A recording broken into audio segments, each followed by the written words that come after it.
Boa noite, sejam bem-vindos a esse momento que vamos cultuar o nosso Deus aqui na Igreja Presbiteriana Graça. Eu quero convidar a cada um de vocês a nesse momento a curvar as suas cabeças. Vamos começar esse culto orando, pedindo a Deus que receba o nosso culto, o nosso louvor, a nossa adoração. Então vamos orar. Senhor Deus, nós somos gratos ao Senhor pelo Teu amor, pela Tua misericórdia. Queremos colocar esse culto nas mãos do Senhor e que tudo que nós devemos fazer, que seja para a honra e glória do Senhor. Receba, Pai, o nosso louvor. Esteja, Pai, com a palavra, esteja, Pai, com os cânticos. Tudo que nós devemos fazer seja para a honra e glória do nome do Senhor. Abençoe a cada uma das pessoas que estão nesse momento, Pai, nos assistindo, através desse meio de comunicação que é a internet, e que a Tua palavra chegue, Pai, aos corações de muitas pessoas que carecem, Pai, do Teu amor e da Tua misericórdia. Obrigado, Pai, pelo Teu amor, pela Tua misericórdia. Obrigado, Pai, por esse dia que nós temos separado para estarmos adorando ao Senhor. Fica conosco, nos abençoe, em nome de Jesus. Amém. Queria convidar a você que nos assiste a abrir as suas Bíblias lá em 1 João, no capítulo 2. Eu vou estar lendo o versículo de número 12. 1 João, capítulo 2, verso de número 12. Filhinhos, eu vos escrevo porque os vossos pecados são perdoados por causa do seu nome. Nós sabemos que o nosso Deus é um Deus bondoso, um Deus misericordioso, um Deus que perdoa aqueles que realmente buscam com o coração quebrantado, com o coração aberto para realmente reconhecer o seu estado de pecado. E aqui fala uma pequena reflexão, como Deus trata os pecados de quem recebe a salvação. Os nossos pecados são completamente apagados e esquecidos. Deus nunca mais se lembrará deles. Não devemos mais nada perante Deus depois de termos recebido a salvação. Por isso, não é necessário nenhum ritual ou sacrifício para remir os nossos pecados, pois já confiamos no Cordeiro de Deus, que tira o pecado do mundo. Lá em João 1,29, diz o seguinte: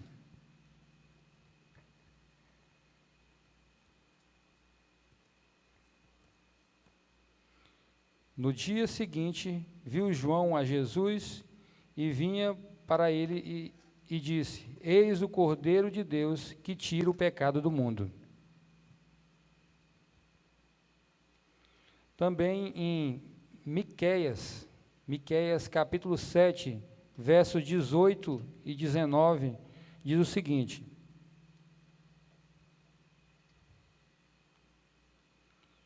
quem, ó Deus, é semelhante a ti, que perdoas a iniquidade e te esquece da transgressão do restante da tua herança?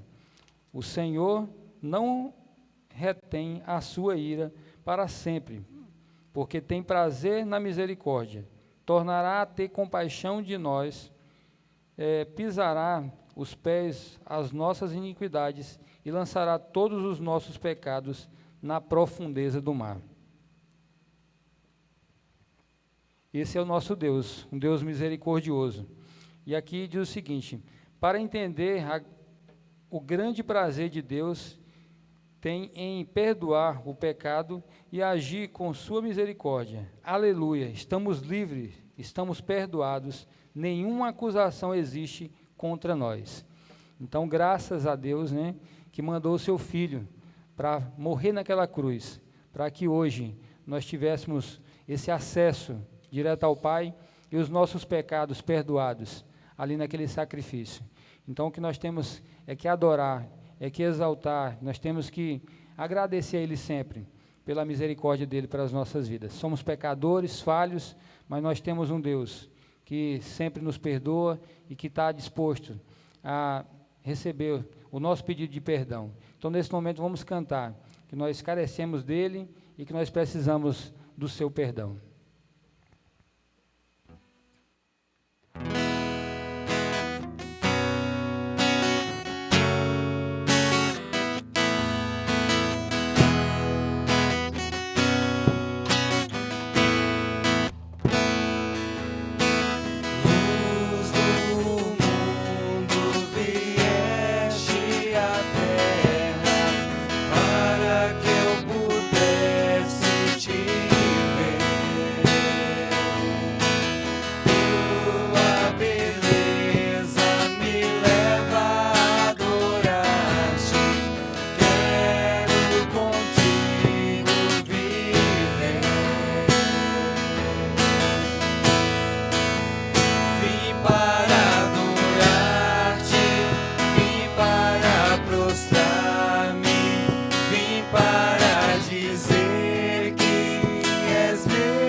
para prostrar-me, vim para dizer que és meu Deus. És totalmente amável, totalmente digno, tão maravilhoso para mim.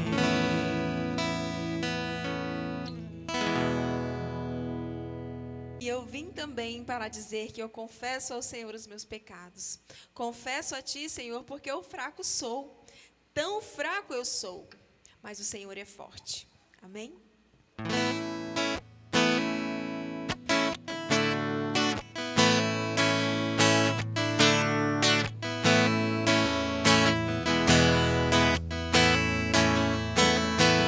Confesso a Ti, Senhor, que fraco eu sou, tão fraco eu sou, mas forte Tu és. Eu venho a Ti, Senhor, sem nada pra dar, só quero pedir, vem, ajuda-me, ó Deus.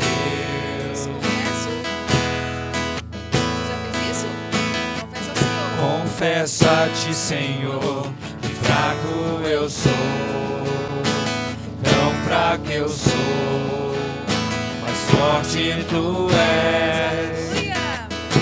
Eu venho a Ti, Senhor, sem nada pra dar, só quero pedir, vem, ajuda-me, ó Deus.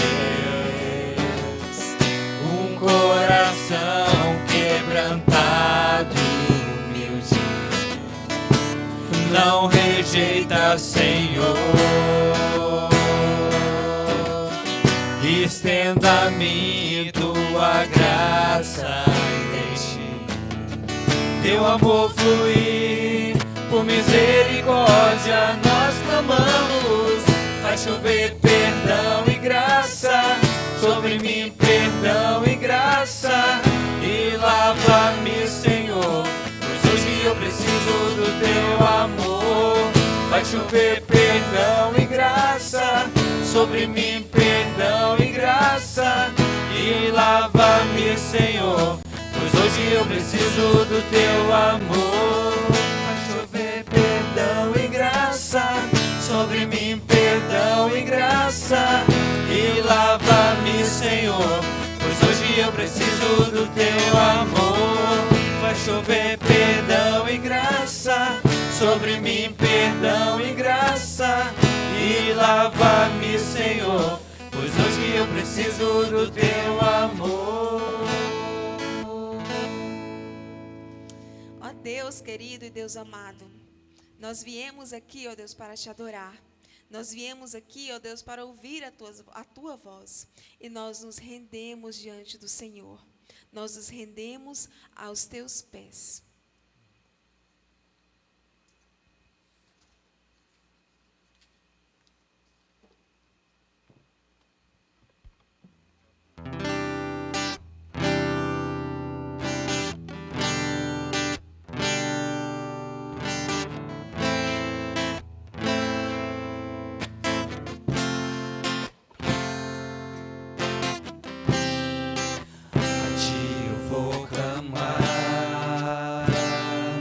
Pois tudo vem de Ti e tudo está em Ti. Por Ti vou caminhar, Tu és a direção, o sol a me guiar. Tudo pode passar,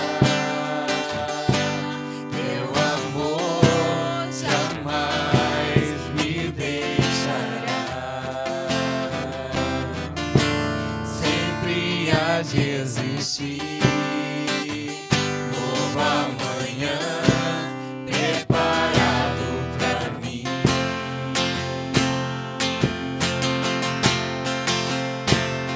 Eu me rendo aos Seus pés, és tudo que eu preciso pra viver.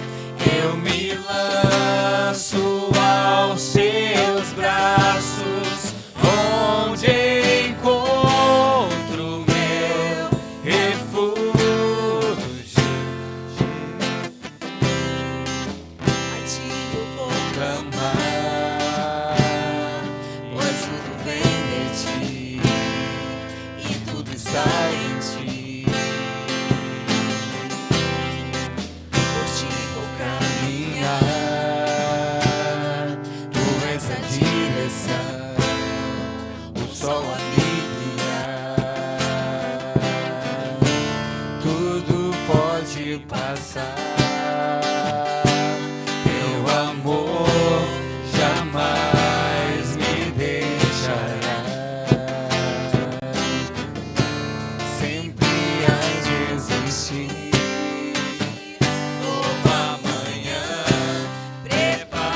tudo que eu preciso pra viver. Eu me lanço aos teus braços, onde encontro meu refúgio. Eu me rendo aos teus pés. És tudo que eu preciso pra viver. Eu me lanço aos teus braços, onde encontro meu refúgio, Jesus.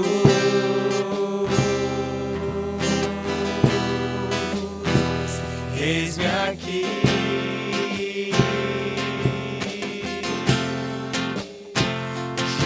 Jesus,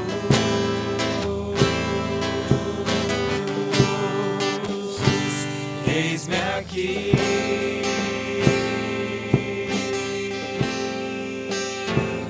Eu me rendo aos teus pés. És tudo que eu preciso pra viver. Amém, Senhor. De fato, o Senhor é tudo que nós precisamos para viver.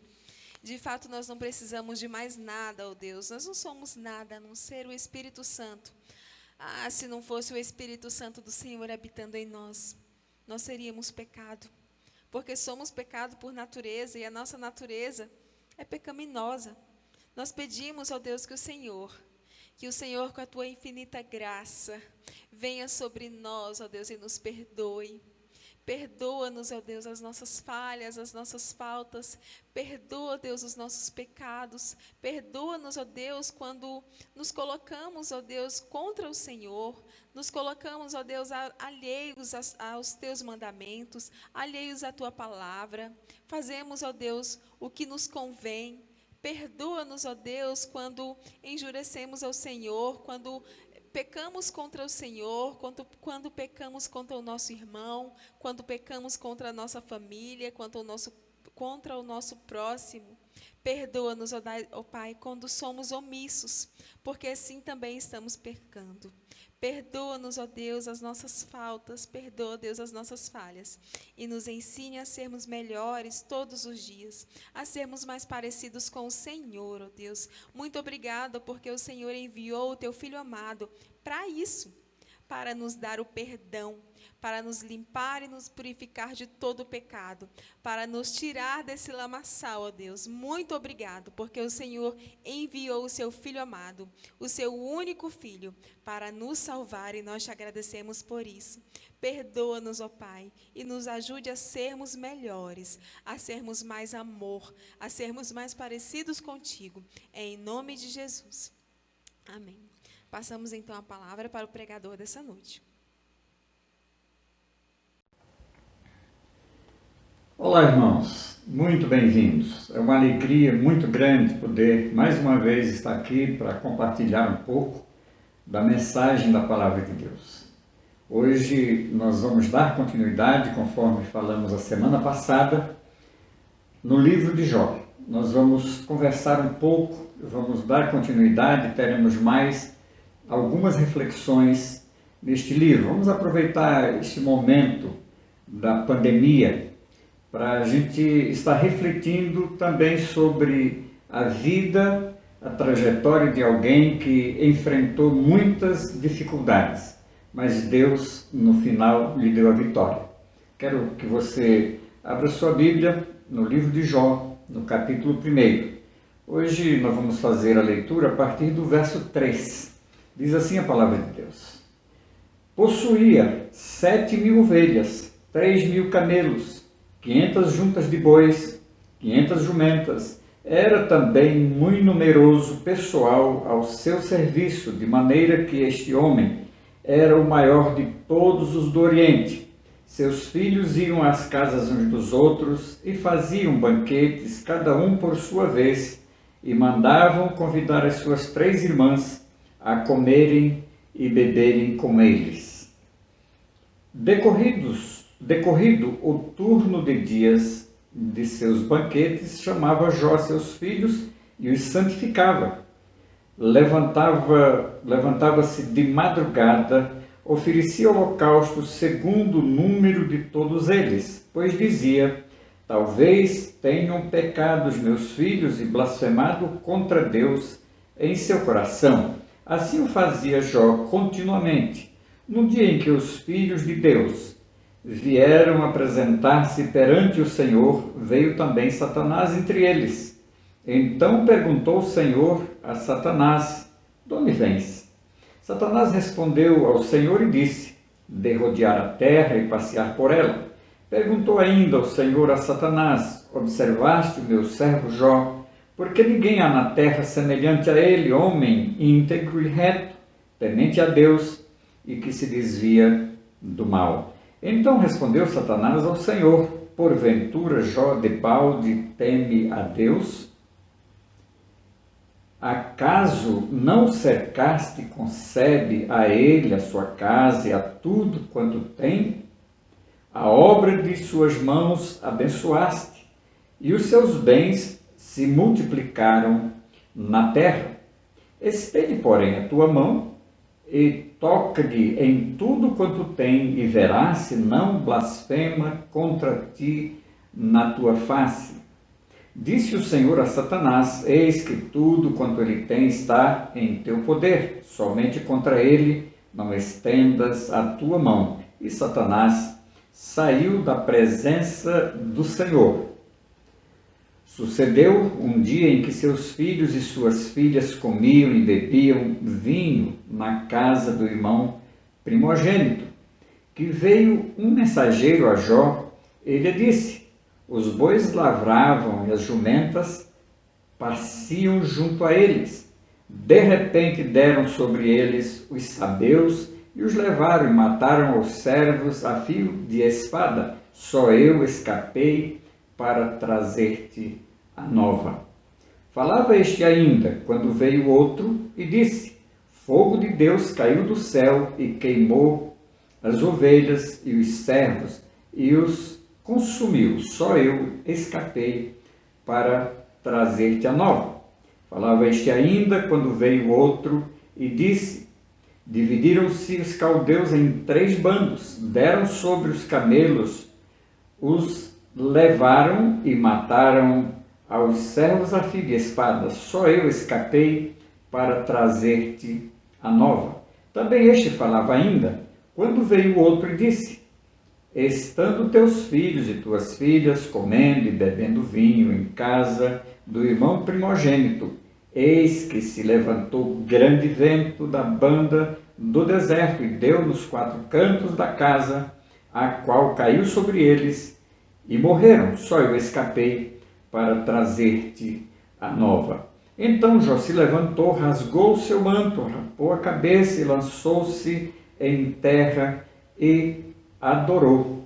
E disse: nu saí do ventre de minha mãe, e nu voltarei. O Senhor o deu, o Senhor o tomou. Bendito seja o nome do Senhor. Em tudo isto Jó não pecou, nem atribuiu a Deus falta alguma. Vamos orar, queridos. Deus, nosso Pai, muito obrigado, Senhor, por mais um dia que nos deste, pela renovação das tuas misericórdias, que se renovam todas as manhãs e não têm fim. Obrigado, Senhor, porque o Senhor nos deu uma excelente semana, abençoada semana, e o Senhor nos deu a proteção, a comunhão com os teus filhos.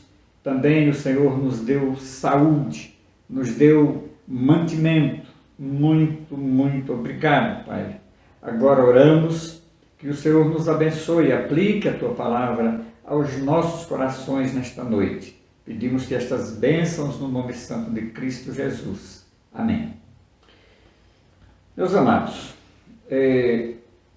na mensagem anterior, analisamos aspectos da sugestão que Satanás fizera a Deus de que nenhum homem o ama por aquilo que Deus é na sua essência, mas por aquilo que ele dá, que é a teologia retributiva. Por isso, Satanás insinua que se os bens, família e saúde de Jó fossem tirados, ele amaldiçoaria a Deus em sua face. Analisamos os intrigantes aspectos da espiritualidade satânica, contrastada com a espiritualidade das Escrituras Sagradas, de forma especial da graça de Deus. Então, na mensagem de hoje, vamos encontrar outro dilema enfrentado pela raça humana, a questão da dor. Por que sofremos? Esta é uma pergunta que muitos fazem. Poderíamos dizer, a pergunta que não quer calar, mas temos outras indagações. Por exemplo, se Deus é poderoso e amoroso, por que Ele não retira o mal definitivamente da face da terra? Creio que você já ouviu, assim como eu, esta pergunta N vezes, não é verdade? Então, por que prosperam os ímpios e sofrem os justos? Por que coisas boas acontecem a pessoas ruins e coisas ruins ocorrem com pessoas boas? Por quê? Por quê? Por que disso? Por que daquilo? São tantas as perguntas. Até um filósofo ateu propôs uma questão perversa sobre a dor.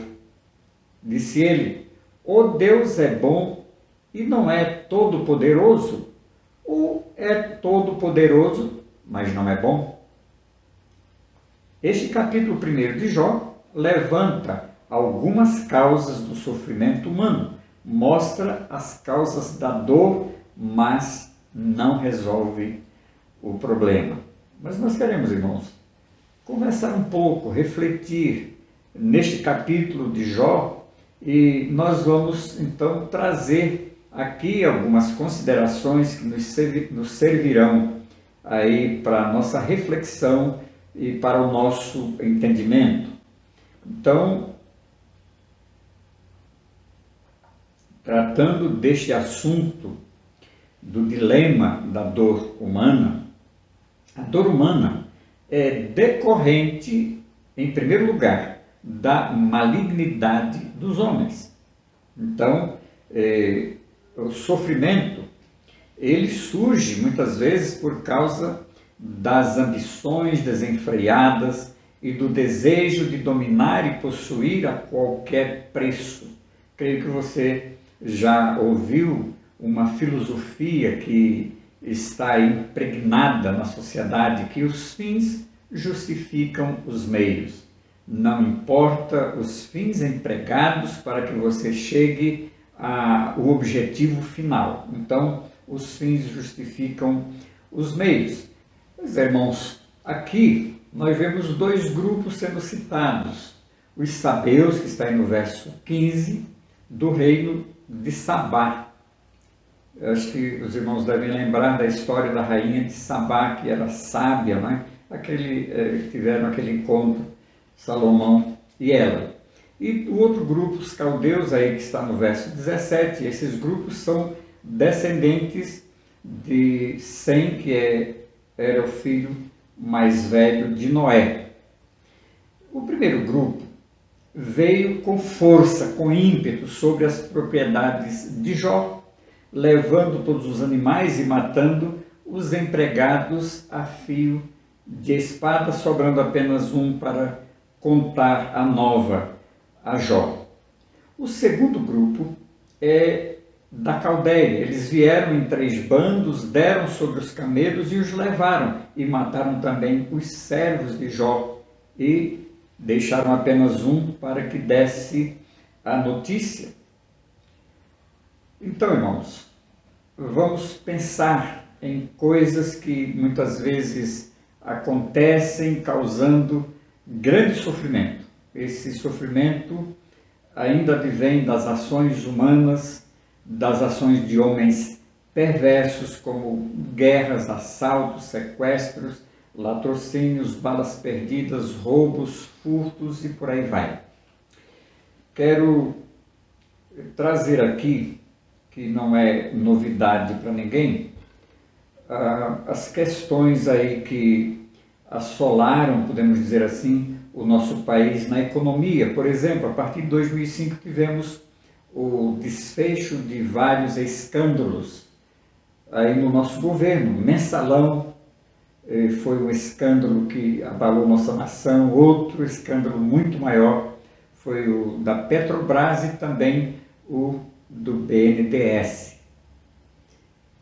Ocorreu com políticos corruptos do primeiro escalão do governo, recebendo milhões e milhões em propinas de empresários corruptores, os quais desviaram bilhões dos cofres públicos. Então, meus amados, nós podemos dizer, sem sombra de dúvida, que esses recursos deveriam ser muito bem aplicados na saúde, na educação, em moradia e segurança, que tanta falta faz ao nosso país. A falta desses recursos e desses benefícios nos causa muita dor e sofrimento. A Bíblia deixa claro que tais resultados é porque o homem se afastou de Deus e, por ter se distanciado do Pai Celestial, perdeu suas referências do propósito e sentido da vida. Em segundo lugar, a dor também é decorrente de fenômenos da natureza. E aqui eu quero trazer aqueles fenômenos que causaram tanta dor ao servo de Deus, Jó. Também nós vamos apontar outras catástrofes, mas o texto relata 2 incidentes. Fogo que caiu do céu, está aí no verso 16. E também um forte vento do deserto, verso 19. São cataclismas que atingem cidades e até mesmo civilizações inteiras. Então, eu quero citar aqui, por exemplo, a erupção do Vesúvio, que ocorreu já na era cristã, lá no ano 79 da nossa era. Desculpem. Foi uma das mais conhecidas e catastróficas erupções vulcânicas de todos os tempos. As cidades de Pompeia e Herculano, ao sul da Itália, foram completamente destruídas, soterradas. Queridos, o Vesúvio, ele espalhou uma nuvem mortal de rochas, cinzas e fumaça a uma altura de 27 quilômetros, cuspindo lavas a uma proporção de 1,5 milhões de toneladas por segundo, liberando uma energia térmica centenas de milhares de vezes maior do que o bombardeamento de Hiroshima.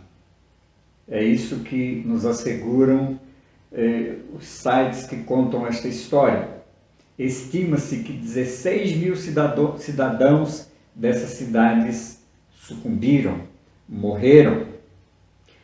Podemos citar já mais recente, aí o furacão Katrina, que destruiu uma parte dos Estados Unidos. Uma tempestade tropical que alcançou a categoria 3 na Terra e a categoria 5 no oceano, com ventos que alcançaram mais de 280 km por hora e causaram grandes prejuízos na região metropolitana de Nova Orleans, e cerca de 1 milhão de pessoas teve que sair às pressas de suas casas, causando prejuízo de 2 bilhões de dólares, levando à morte cerca de 1.800 pessoas. Nós vamos citar aqui também algo que foi estarrecedor, foi o tsunami de proporções inimagináveis. Aconteceu no dia 24 de dezembro de 2004, um terremoto de magnitude 9,1 na escala Richter. Desencadeou um tsunami no Oceano Índico, na costa da Indonésia, causando a morte de milhares e milhares de pessoas na Indonésia, Sri Lanka, Índia, Tailândia e outros 9 países. O impacto foi tão grande que chegou a alterar o eixo da Terra. No total foram 227.898 vítimas, 1,8 milhões de desabrigados, 469 mil imóveis danificados ou destruídos e prejuízo de 10,7 bilhões de dólares. Irmãos, temos que ver quanta coisa o ser humano tem passado. Quando surgem catástrofes de grandes proporções como essas, ou mesmo de proporções menores, somos pegos totalmente indefesos. Foi num desses eventos naturais que todos os filhos de Jó morreram de uma só vez por causa de um furacão. Nós estamos enfrentando hoje o que está acontecendo aí no Brasil e no mundo. É uma catástrofe isso. Nós estamos vendo vidas sendo ceifadas e, olhando para a ciência, podemos hoje contemplar a impotência do homem. Sabemos que quando Deus quiser, Ele vai dar um basta. Em terceiro lugar, o diabo é o causador do mal em última instância. E este texto coloca Satanás como agente de todos os males por detrás dos fatos. As perdas de Jó, as dores e o luto se deram pela ação maligna. Jó vivia em um ambiente de alegria com seus filhos e família, mas ele perdeu tudo o que tinha e tudo que ele amava. A Bíblia descreve Satanás como o adversário de nossas almas. Ele veio, de fato, para roubar, matar e destruir. É um ser sem misericórdia e impiedoso. Ai do homem que estiver ao alcance dele. Mas a Bíblia, nela os termos definem bem o caráter de Lúcifer. Ele é chamado de diabo, ou aquele que divide, e também de Satanás, ou adversário. Em quarto e último lugar, irmãos, Deus e o mal é um grande mistério. O que o texto de Jó tenta mostrar é que Deus, por alguma razão soberana e suprema, dentro dos seus sábios e providentes planos, permite a dor e a ação do mal, mesmo para aqueles que mantêm fidelidade a Deus, à sua palavra. E isso é o que os teólogos chamam de vontade permissiva de Deus. Vontade permissiva de Deus. Não é, de fato, algo do interesse de Deus, mas Deus permite. Então, Deus permite a ação do mal, como fez, ao deixar que Satanás tocasse na família, nos bens e mesmo na saúde do seu servo Jó. Então, queridos, não é que Deus tenha perdido o controle da situação em absoluto. E Satanás só pode agir dentro do espaço que Deus permite, não é? Então, nós vamos ver aqui algumas perguntas. E essas perguntas, elas são feitas propositadamente por muitas pessoas. Por que Deus permite o mal se Ele pode impedi-lo? Ou, Por que Satanás ainda consegue causar tanta destruição se Deus poderia simplesmente destruí-lo? Ou ainda, se Deus é santo, por que permite a injustiça? Então, amados, o propósito de Deus, em última instância, não é nos fazer felizes aqui na terra, mas nos tornar santos, parecidos com seu Filho Jesus. E neste processo, se necessário for, ele vai nos disciplinar, vai nos causar privação, vai permitir que determinadas coisas que não queremos aconteçam conosco, mas nunca esqueça que ele é santo. Tudo o que ele faz tem objetivos claros e santos. E outra coisa que é importante nós entendermos, Satanás não age livremente. Ele não é onisciente, ele não é onipresente, nem é onipotente. Esses são atributos exclusivos de Deus. E Satanás só age dentro dos limites que Deus permitir. Então, queridos, ele só pode aplicar o mal até onde Deus permite. Os teólogos chamam isso de vontade permissiva, ao invés de vontade descritiva. Eu quero concluir esta mensagem. Claro que nós iremos ainda, em outras prédicas, tratar do livro de Jó, mas por enquanto nós vamos ficar por aqui. Quando o mal nos acomete, nós somos profundamente feridos, porque gera muita dor. Por esta razão, ao invés de tentarmos explicar e dar sentido à dor do outro, precisamos nos assentar silenciosamente diante daquele que sofre, procurando entender a sua dor, para criarmos uma empatia com seu sofrimento. Por isso, a atitude dos amigos de Jó no encontro inicial que tiveram, torna-se algo tão nobre. Sentaram-se com ele na terra 7 dias e 7 noites, e nenhum deles lhe dizia palavra alguma, pois viam que a dor era muito grande. Então, amados, nós precisamos sentir isso. Podemos ver aí Jó capítulo 2, os versos 12 e 13. Então, quero que os irmãos entendam algumas coisas. O problema é que, posteriormente, esses amigos de Jó tentaram teologizar sobre a dor do amigo e o resultado foi, de fato, catastrófico, foi lamentável. Jó não recebeu bem a atitude dos amigos, acusando-os de serem consoladores molestos. Está lá no capítulo 16, versos de 1 a 4. E Deus viu na disposição destes exegetas do sofrimento do outro uma afronta ao seu nome.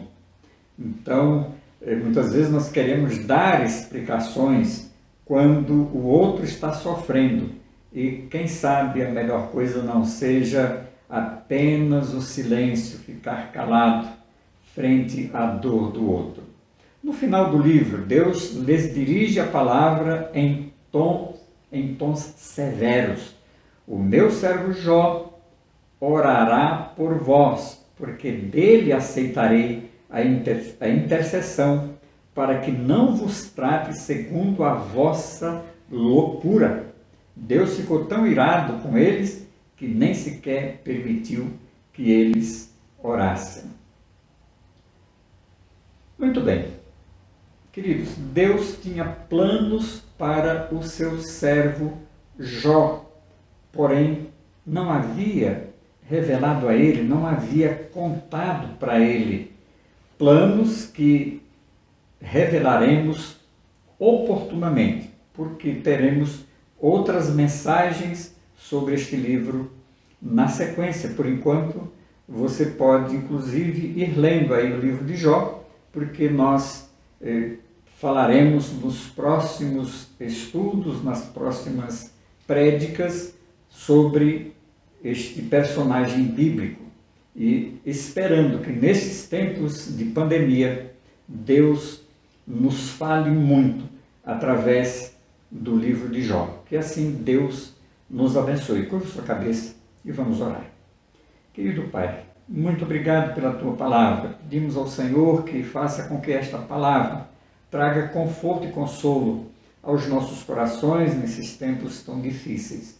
Oramos, ó Deus, pela Tua igreja, por cada filho Teu. Abençoe a nossa comunidade, Senhor, Igreja Presbiteriana Graça, para que possamos continuar coesos, juntos, em harmonia, mesmo distantes, louvando ao Senhor, bendizendo o Teu santo nome, aguardando a hora propícia para retornarmos às nossas reuniões presenciais. Assim, ó Deus, nós te agradecemos pelo Teu sustento a cada família do Teu povo. Oramos agora, Senhor, pelos enfermos atingidos pela pandemia.